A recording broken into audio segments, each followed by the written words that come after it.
Olá, amigos e amigas do Saber. Neste vídeo de hoje, nós vamos fazer uma breve apresentação da obra Psicologia de Massas, de Sigmund Freud. Essa é uma das obras mais importantes da psicanálise, daquelas que vão trazer a psicanálise para o mundo social. A psicanálise surgiu inicialmente como um método de tratamento das neuroses e era principalmente dirigida aos indivíduos. Mas com o seu desenvolvimento, a psicanálise se tornou um método de investigação geral dos processos psíquicos e encontrou também aplicações em outras áreas muito além do consultório, muito além no tratamento das neuroses. E o Freud tinha muita curiosidade de tentar compreender alguns fenômenos de massa e ele se baseou principalmente nesse autor aqui, que foi o Gustave Le Bon, que escreveu essa obra Psicologia de Massas. Então nós vamos dar uma passada breve em alguns dos principais pontos dessa obra. É uma obra que eu gosto muito e a ideia desse vídeo é fazer com que você leia a obra, né? Fazer uma indicação de leitura e eu vou te dizer aqui mais ou menos o que você pode esperar em sua leitura. Acompanhe.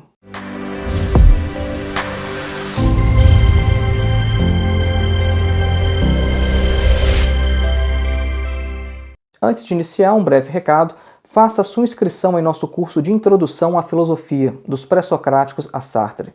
O nosso curso tem mais de 14 horas de duração, é um curso que você pode fazer com total flexibilidade, porque não tem data nem de início e nem de término, e você ainda recebe um certificado ao final. O nosso objetivo com esse curso é colocar você em contato direto com alguns dos principais textos de toda a história da filosofia. Então, ao invés de você ter contato com literatura secundária que vai te falar sobre os filósofos, o nosso curso vai te preparar para você já ler alguns textos mais simples de Platão, de Aristóteles, de Sêneca, de Marco Aurélio, São Tomás de Aquino, René Descartes, Immanuel Kant, Karl Marx, Hegel, Sartre, etc. Para mais informações, acesse o link que está na descrição deste vídeo. O nosso segundo recado é que o seu apoio para manter esse trabalho no ar é importantíssimo e você pode contribuir de pelo menos duas maneiras. Você pode ser um dos nossos apoiadores através da plataforma Apoia-se, o link está na descrição deste vídeo, ou então você pode fazer qualquer contribuição através de nossa chave Pix, que é o nosso endereço de e-mail, filosofiavermelha@gmail.com. E o nosso terceiro e último recado é que você já pode adquirir o meu livro, que inclusive está aqui na estante. Esse é o meu livro Duvidar de Tudo, Ensaios de Filosofia e Psicanálise. Essa obra é uma coletânea com mais ou menos 90 textos que eu escrevi ao longo dos últimos 15 anos. E ela é dividida em 3 grandes seções, a primeira de filosofia, a segunda de psicanálise e a terceira de sociedade e religião. A maioria dos textos é de caráter introdutório, não todos, mas a maioria. Para mais informações, acesse o link que também está na descrição deste vídeo e você pode adquiri-lo lá direto do site da editora Alma Revolucionária. Voltemos então ao nosso tema Psicologia de Massas. O nome completo dessa obra, na verdade, é Psicologia de Massas e Análise do Eu. Dependendo da tradução, vai estar Análise do Ego. Eu gosto de traduzir por eu, porque é a palavra que o Freud usa no original em alemão. Inclusive, essa obra aqui está no original em alemão. O resumo que eu fiz da obra foi lendo diretamente do original em alemão. A gente no Brasil acaba seguindo essa tradução da versão inglesa, que traduziu ich, que é o pronome eu, foi traduzido por ego, né? Essa ideia de id, ego e superego. Então eu acabei traduzindo esse meu resumo, esse texto também eu vou colocar disponível no meu site, eu acabei traduzindo como Psicologia de Massas e Análise do Eu. Bom, e o que esse título ele mostra pra gente? Ele mostra que a investigação do Freud vai em duas direções. Ele quer investigar as massas e ele vai fazer também uma investigação da própria mente, da psique do indivíduo. Então ele quer investigar duas coisas nessas duas direções. Não é uma obra que ele vai tratar unicamente sobre massas. Inclusive, quando você ler a obra, você vai perceber que ele está falando de muitas outras coisas que não têm exatamente uma ligação direta com o assunto da psicologia de massas. E isso porque ele quer, de fato, tratar os dois assuntos. Essa obra foi publicada inicialmente em 1921, na sua versão alemã, e a versão em inglês veio logo já em 1922. Inclusive, a tradução foi orientada pelo próprio Freud, que deu algumas indicações ao James Stratton de como fazer a tradução, algumas questões de notas de rodapé e etc. O Freud ele começa essa obra aqui logo no início falando o seguinte, olha, a gente tem que parar de achar que existe alguma contradição entre a psicologia individual e a psicologia de massas. E isso é muito importante, porque vejam só, a gente tem a ideia de que a psicologia individual ela vai tratar o indivíduo como se ele fosse uma mônada, como se ele fosse isolado. E Freud vai dizer, é claro que não. Porque todos os problemas que nós temos em relação a algum grupo, em relação a alguma outra pessoa. Na infância, por exemplo, a gente já está inserido em um grupo menor, que é o quê? A nossa família, né? Nossos pais, os nossos irmãos, os nossos familiares, os nossos colegas de escola. Então Freud vai falar, olha, a diferença da chamada psicologia individual para a psicologia de massas é unicamente o número de indivíduos envolvidos. Então é por isso que eu posso falar sobre a psicologia de massas, porque a gente não está dando um passo tão grande assim, já que a psicologia individual ela também lida com o indivíduo dentro já de um determinado círculo social. Logo no início dessa obra, Freud vai falar que quando o indivíduo está sob influência de uma massa, ele pensa, ele sente e ele age de maneira diferente do que se estivesse sozinho. Isso é algo que a gente pode perceber de forma clara em nosso cotidiano. Quando o indivíduo está em grupo, parece que ele não é mais ele mesmo, parece que ele perde sua autonomia. Faça um teste. Se você estiver, por exemplo, com um indivíduo que está talvez fazendo gracinha com você, algum tipo de bullying, por exemplo, né? Isso acontece muito em sala de aula, quando você está num grupo de trabalho, ou seja o que for. Às vezes o indivíduo vai fazer uma graça com você, vai fazer piadinha, porque ele tem uma plateia para rir dele, etc. Agora, se você pegar esse indivíduo sozinho, ele vai agir de uma forma completamente diferente com você. Isso geralmente é o conselho que eu dou para quem passa por algumas situações desagradáveis, assim como o bullying, por exemplo. Às vezes, tem um indivíduo que vive mexendo comigo em sala de aula. Ok, então, quando esse indivíduo estiver sozinho, você vai lá e encara ele sozinho. Você vai ver que ele vai ter outro comportamento. E tal é o efeito da massa. Parece que quando o indivíduo está em grupo, ele não é mais ele mesmo. É como se ele tivesse bêbado, literalmente como se ele tivesse bêbado. Freud também afirma que há algumas ideias e sentimentos que surgem apenas em indivíduos participantes de alguns grupos. Depois dele dar uma breve definição do que caracteriza uma massa, ele vai falar sobre algumas dessas características. Então ele fala, por exemplo, o seguinte: o indivíduo tem um sentimento de poder invencível, porque esse grupo lhe permite satisfazer pulsões. Ele tem também uma sensação de anonimato e ele passa também por um momento de contágio, de influência. Essas características são, na verdade, citadas por Freud a partir do Le Bon. Nessa parte da obra, o Freud está se baseando no Gustave Le Bon, que já tinha identificado essas características. Então vejam só algumas delas, quando ele fala da questão do poder invencível. Porque cada um de nós, de maneira isolada, é um indivíduo muito limitado, tem uma força, uma inteligência também limitadas. Mas quando o indivíduo ele faz parte de um grupo, de um todo, ele tem esse sentimento de um poder invencível, assim como a possibilidade de satisfazer pulsões que de outra maneira não poderiam ganhar expressão. E isso é o que a gente muito percebe, por exemplo, entre os bolsonaristas. O que são os bolsonaristas? São indivíduos que sempre pensaram as mesmas coisas que pensam hoje, que antes ele não ousava nem mesmo expressar em público, que era uma coisa que, se ele fosse conversar, ele falava dentro de sua própria casa.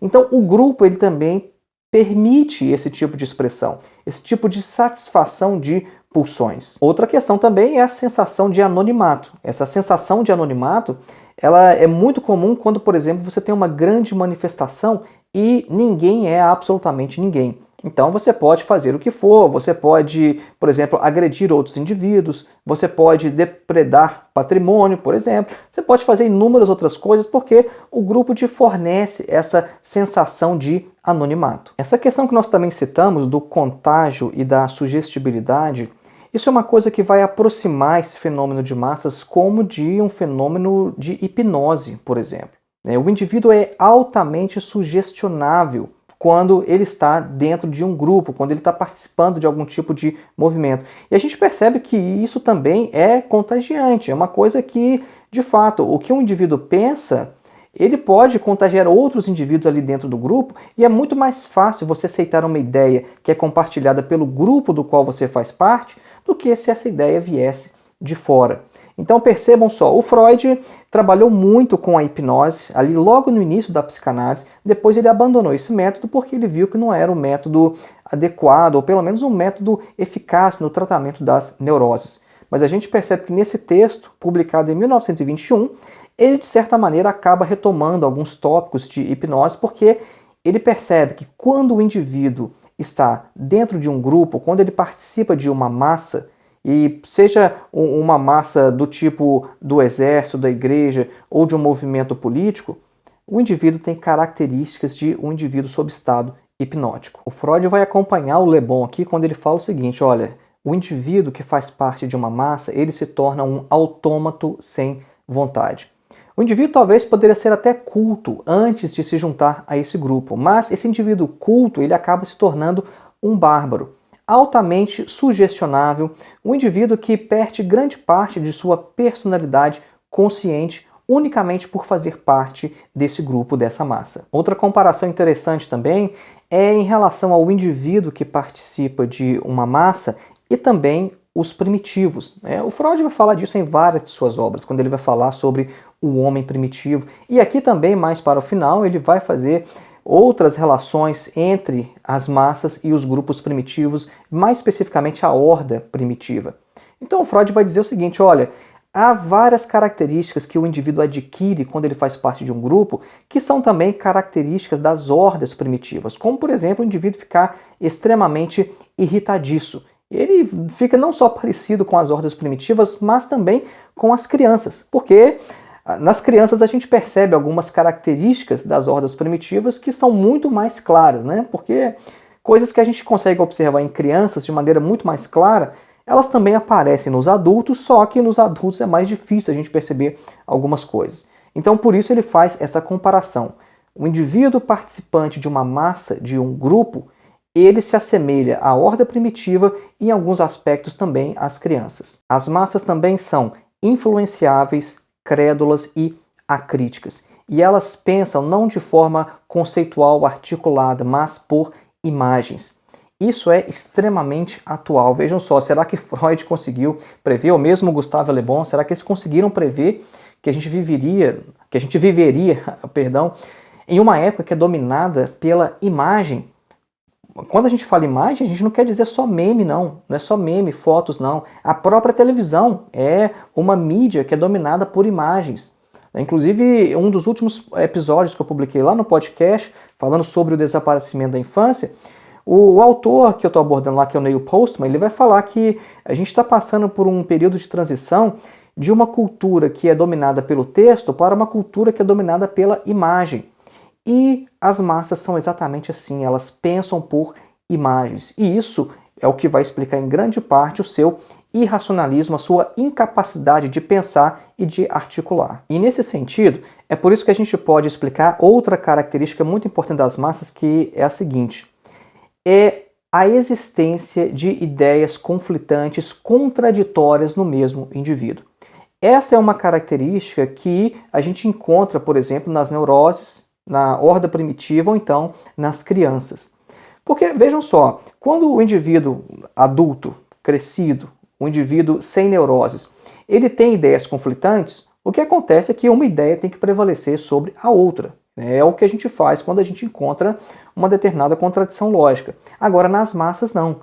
As massas, elas têm essa tolerância a ideias conflitantes e é por isso que a gente nunca consegue convencer, através da razão, do discurso, do diálogo, da verdade, um bolsonarista, por exemplo. Isso não é possível, porque essa é uma característica psicológica das massas, desse tipo de grupo. Ou seja, é a possibilidade da existência de ideias conflitantes na cabeça de um mesmo indivíduo. Mas algumas características das massas são as seguintes.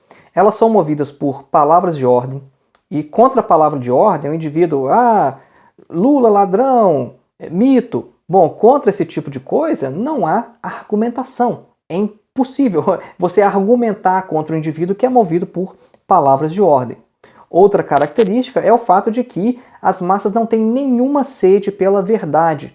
Elas são movidas por ilusões. Então não adianta nada você pegar a verdade e esfregar na cara de um indivíduo que participa de um grupo desse. Porque a verdade pouco importa para um indivíduo desse. Eles são movidos por ilusões. E outra característica muito importante é que esse tipo de massa, de grupo, precisa de um líder. Isso é essencial. Esse tipo de massa precisa de um líder. E vejam só, Freud publicou essa obra, eu vou lembrar mais uma vez, em 1921.